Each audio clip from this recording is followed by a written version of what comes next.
So imagine, makukulong ka dahil lang sa hindi ka tumupad sa mga tungkulin para ma-prevent ang growth of mosquitoes and other insects or other species that can cause illness in the community.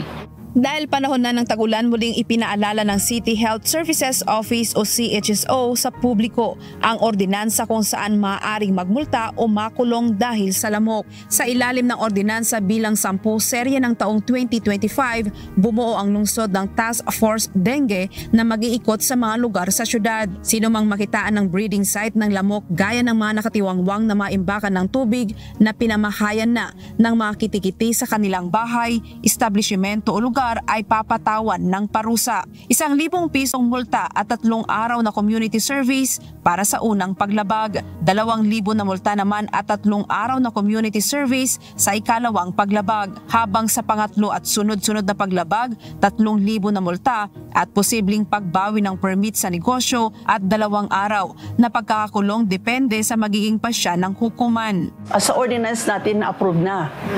The barangay is supposed to be the one now responsible for imposing the provisions.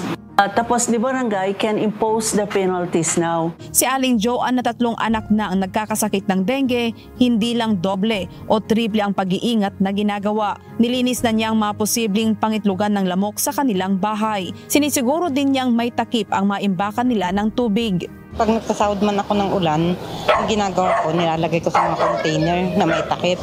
Hindi ko iniiwan na nakabukas siya kasi doon siya nag-i-start eh. Kasi yung 3 anak ko na dengue na lahat yan.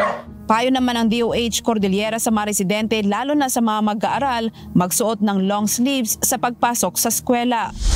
Sakaling makaramdam ng sintomas ng dengue gaya ng mataas na lagnat at matinding pananakit ng ulo, pananakit ng kalamnan at kasukasuan, pamamantal at pagsusuka ay huwag nang mag-atubiling magpunta sa pinakamalapit na health facilities o pagamutan.